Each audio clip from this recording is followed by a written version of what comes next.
Hello and welcome to this month's virtual office hour session, Understanding Microsoft Cloud Nonprofit Price Changes.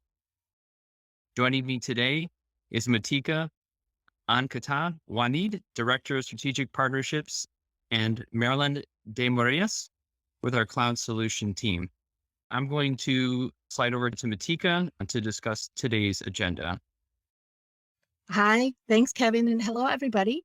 What we are going to do today is to spend some time going over the upcoming cloud licenses pricing changes, how you can be prepared for this change, and then answer any questions you may have. Next slide, please. Microsoft announced a few weeks ago that starting on September 1st, some of their Microsoft 365 and Office 365 pricing is going to be increasing. Right now, the cost per license for any license above the 10 licenses of the M365 Business Premium is $5 per user per month. After September 1st, the cost will be increased by 50 cents per user per month. Office 365 E1 license will also see the same increase of 50 cents per user per month as well. Office 365 E3 license will see the largest increase of $1.25. The license cost will now be $5.75 per user per month. For Office 365 E5 license, you will see an increase of $1.20.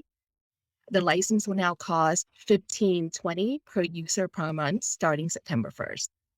Lastly, the Microsoft 365 E3 license is going to be increased from There are a couple things that I would like to highlight. First, the changes are not going to be effective until September 1st or at the date of your next subscription term renewal after September 1st. So if you're getting a completely new subscription today on June 17th, because this is before September 1st, you pay for the license at the current rate and lock in this rate for 12 months or until June 17th of next year. After that, when your subscription is up for renewal, you would renew at the increased pricing as shown on the right-hand column. However, if you are to get the new subscription on or after September 1st, you'll be paying for the new prices, which is listed on the right-hand column.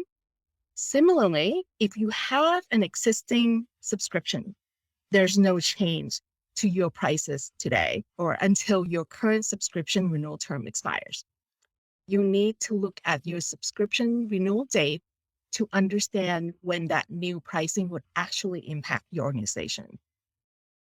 Second, not all the licenses will be affected by the pricing increase. In fact, the vast majority of them, which we highlighted here in gray, will not be affected at all. You will notice that there is no change to the donated or free licenses. Those licenses will continue to be available to your organization free of charge. The Microsoft 365 Business Basic licenses and the first 10 licenses of the Microsoft 365 Business Premium are still available as donation. I know that's a very popular license for a lot of organizations, so I want to highlight that. And the same also apply for those who have the grandfathered E1, E2 donated license. Those are continued to be available as a donation. Next slide, please. We also want to provide a background as to why Microsoft is changing the pricing. So in March of this year, as you might have heard, Microsoft implemented the price increase on their commercial rates. This is the first significant pricing changes across their core products that Microsoft has made in over a decade. The nonprofit sector, however, received a 6 months extension from March. So now we have until September 1st before the new prices would take effect.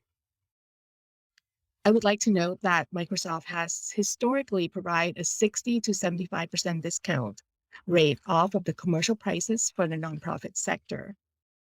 The new price will continue to be at that discount rate of 60 to 75% less than commercial prices. Also, the new prices also reflect the enhancement that Microsoft had made since the product launched 10 to 20 years ago. Since the products were launched, Microsoft has added 24 applications and more than 1,400 features to both on Microsoft 365 and Office 365, such as Microsoft Defender Security and also Microsoft Teams audio conferencing feature that enable user to dial in through a number to join meetings. Next slide, please. So one of the reasons we're hosting this office hour today is to make sure you're aware of and be prepared for the change. And here are a couple things that we would like to recommend. First, if you already have the subscription, we recommend that you review the current usage of the license in your admin dashboard. I would recommend that you look at the license you have, how many you have, how often, and what people are using these licenses for. This information can help you make decisions about selecting the appropriate licenses based on the user needs or to adjust your license number accordingly. For example, you may want to remove licenses that are not being used, and you can see this in the admin dashboard. Or if people are using certain license just for the email or file storage, there might be alternate license that would be a better fit that might cost a little less than what you're paying now. We have created a guide, which we'll share with you after this office hour. It will be in this deck that you're seeing here that will give you a step-by-step instructions and on how to access the usage report, as well as how to add or remove licenses. Second, as mentioned earlier, the price increase for the Office 365 E3 license is the most significant one. So if you have this license and have less than 300 users, you may want to look at the Microsoft 365 Business Premium. The Microsoft 365 Business Premium has a lot of product functionality that most organizations need. Plus, it now offers the same enterprise-grade security features to the Office 365 E3. There are still some features differences, and our suggestion is for you to look at the M365 Business Premium to see whether it has the features that will meet your need. Lastly, if you're looking to acquire a new subscription of the product that's going to be affected by the price changes, you may consider requesting these licenses before September 1st so that, again, you can lock in this rate for 12 months. You still continue to pay the lower rate until then, until the next renewal date, if you request before September. If you request this license after that, then you will have to pay the higher price. As mentioned earlier, we'll send this recording and the presentation slide that you see here to everyone that registered for this event. We'll include the list of resources that you may find useful, as well as the link for you to set up free consultation with our team member to help answer any question that you may have. I know this is a quick presentation, but I hope you find this helpful. And I would like to open the floor for anyone that may have any questions. Kevin? Yeah, thank you, Matika. Again, you all have the ability to unmute yourself. So if you just want to come on mic, or you could certainly put it into chat. Marilyn's also supporting that. If there's some questions that are in chat, we can certainly grab those from there as well. I think I'll actually jump in if nobody has anything.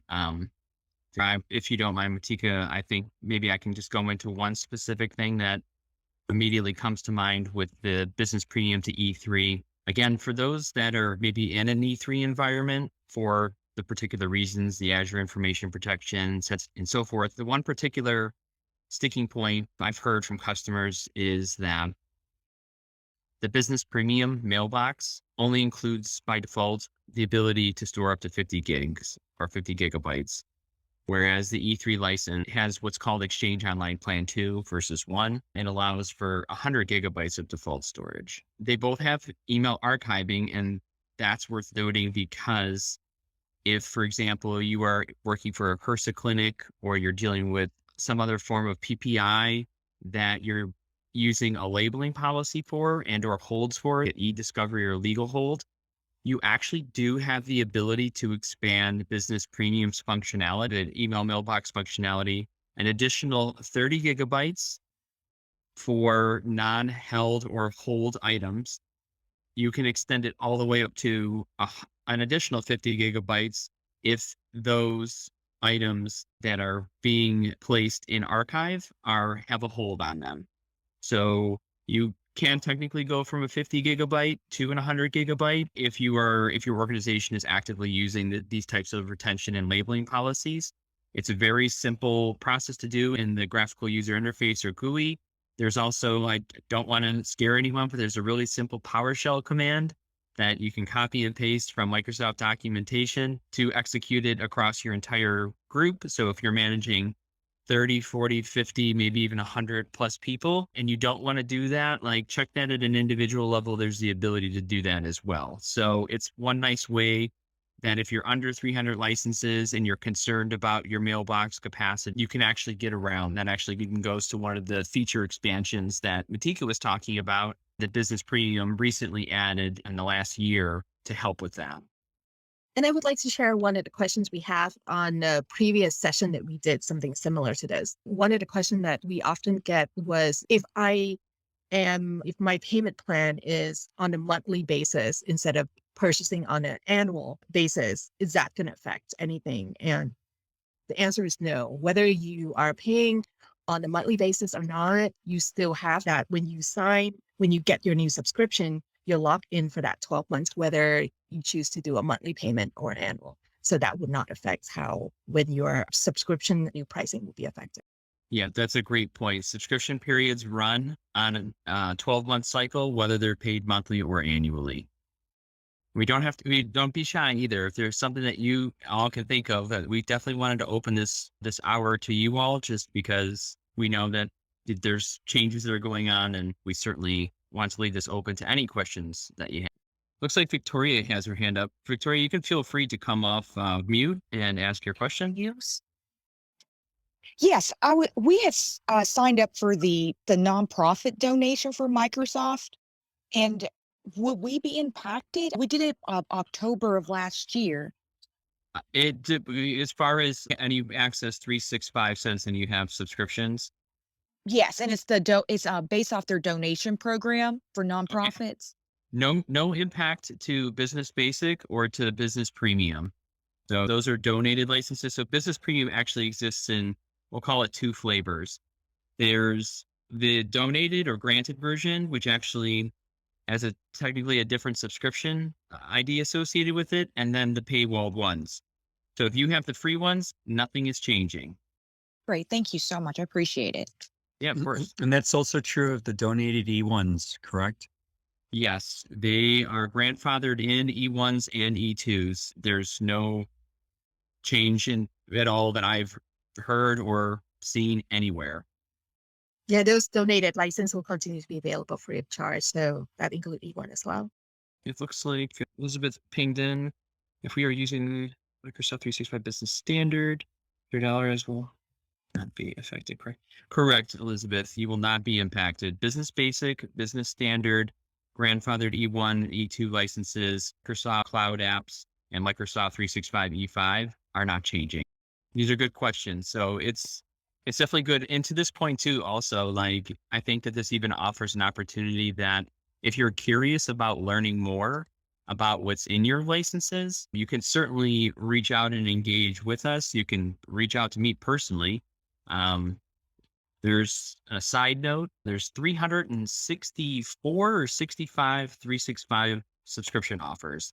So this is not necessarily the easiest thing to navigate, but again, that's what we're here for. Will you be sending that information out to the group so we could contact you by email? Yes, I actually just pinged it in the chat, my personal email as well. So feel free. Any questions about 365, pictures of your dog? I especially like those. And this presentation is going to also be sent along with some additional information regarding the licenses themselves. Okay, if nobody else has anything, do you think, I think we're probably good.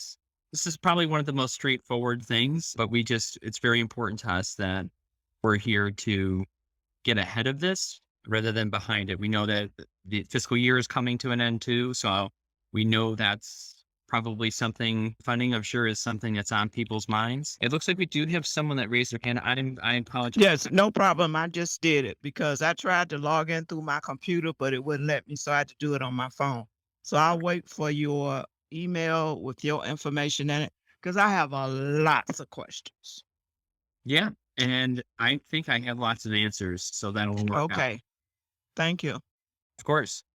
Okay. If we haven't hit anything else, it's like what is it? Like an auction or something. If I don't hear any additional questions, I think we're going once, going twice, sold. So I think we're good. So these are the resources. This is going to be part of the deck. What we were referencing, what Matika was referencing earlier about the getting started guide. These are going to be, that in particular is going to be a really valuable resource. Gives you an overview, a visual overview into how to navigate certain things, in particular from an administrative standpoint, because again, doing a license review, it really is something that's worth considering, regardless of the size of your organization. I'd consider talking and engaging internally about your IT stack as something just as important as if you're a food pantry, what do we have available to us to distribute to the community? It doesn't have to be a big conversation, but it should be one. And to that point, that's something if you want to talk with us about, if you want to talk with me about, do you have my email? Contact will be in there. I love hearing stories about what people are doing, and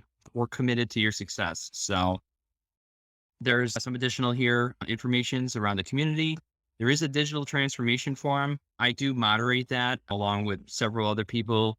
If you just want to post a question asynchronously, you're not a fan of email, that's certainly understandable. And then another important point is our TechSoup course event learn bullet here. There's an abundance of Microsoft resources that we have available, some without cost, some at extremely minimal cost. So I would highly recommend taking a look at the Digital Skills Center training courses. And then, of course, we have these monthly virtual office hours. We typically drive them by certain topics that seem to be coming up, whether it's application, or in this case, this is very important that we took a moment to talk about some price changes at this session. We're currently working on crafting what our next month's session will be. Be on the lookout for that. And I don't want to necessarily put the foot in the mouth, but I think we might have something for August on the books too. We're trying to, I'm just going to say it. We're trying to get SharePoint together. Don't know if there's any users of SharePoint. I love SharePoint, and there's a ton of things that you can do with SharePoint that we would really like to explore to help you continue to leverage the value that your 365 licensing has. And then, of course, there's some additional resources that you're going to be getting in this as well. Scheduling a free consultation, product recommendation tool, discussion about utilization requirements. There's some people that had pinged in some information regarding or had brought up their donated or granted SKUs. That is something worth noting because of Microsoft's utilization policy that went into enforcement last July. Not a big deal. It's really easy to find that information, and we're happy to show you how. The digital assessment tool, another great platform. I highly recommend taking a look at it. Matika was part of that. A ton of people were. It's an amazing tool if you're trying to figure out where do you want to go down the road as far as an organization and technology. The TechSoup product catalog, and then of course our blogs here as well. And with that, I think I'm going to wrap us up here, and I wish all of you a pleasant and cool day.